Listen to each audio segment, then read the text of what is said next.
Hello, I'm Viddy of Video Games for Fun, presenting to you a First Impressions video. I haven't done a First Impressions video in quite a while, huh? This time, it is the remake of the 1993 Game Boy game, The Legend of Zelda Link's Awakening, released on the Nintendo Switch alongside Untitled Goose Game. I've been looking forward to this, since I am a Zelda fan, and after spending about 2 hours with it, here are my thoughts. I'm not sure what to say about the visuals at this point, other than they do feel like an extension of the original graphics on the Game Boy, especially in regards to the characters' faces. It certainly is a nice looking game that is colourful and runs smoothly, though I think I saw a bit of slowdown. But I understand people have had issues with how it looks. The intro cutscene is animated more in a hand-drawn way, before changing to the dominant art style. Remember that graphics contrast was present in the original's intro. This is something I may need time to ponder on. The same thing can be said about the music, which does seem well to respect the 8-bit tunes from before. At the end of my 2-hour session, I just had to leave the game on for a few minutes and listen to the Telltale Heights music. Tell me I'm not the only one.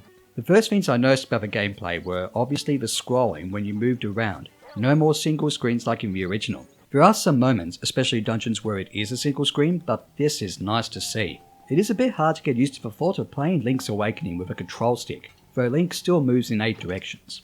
Plus I can't help thinking he moves a bit slower than he does in the original. Maybe that's just me, but I'm sure when I get the speedy Pegasus birds it'll be more fun. For those of you who have memorized the game to an extent, will find the game pretty much identical, for good and for bad, but that's for the review later. The dungeons are the same, so are the puzzles, the world, the in-between dungeon stuff, everything. There are some small differences which I think may not be that noticeable.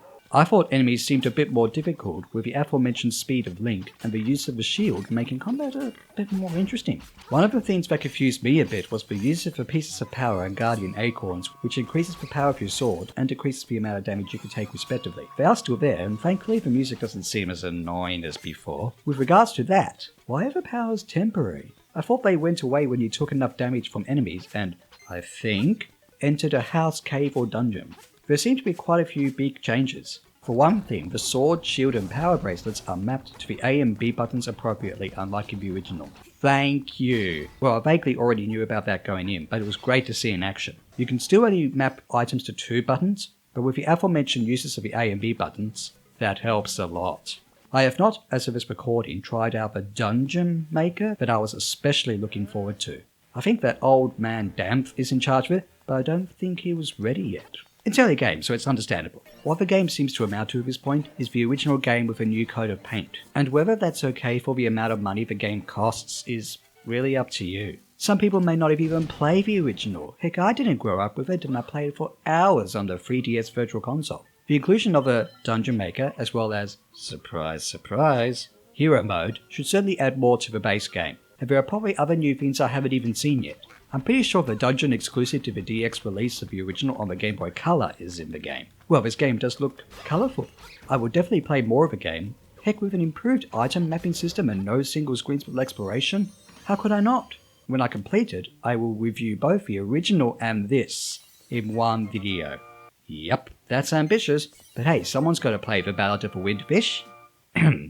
I also want to end this with a quick update for things to come to my channel. 24 hours after this video is uploaded will be my review of Kingdom Hearts Birth by Sleep Final Mix. There will be other Kingdom Hearts stuff to come months down the line, so stay tuned for that I guess. I'm also hoping to do reaction videos, including one that many of you viewers / subscribers to my channel may not be expecting. This may also include things like Nintendo Directs as well, so this should be interesting. I did do a post-reaction video to this year's E3, so that video will be part of a playlist that you can see on the end screen here.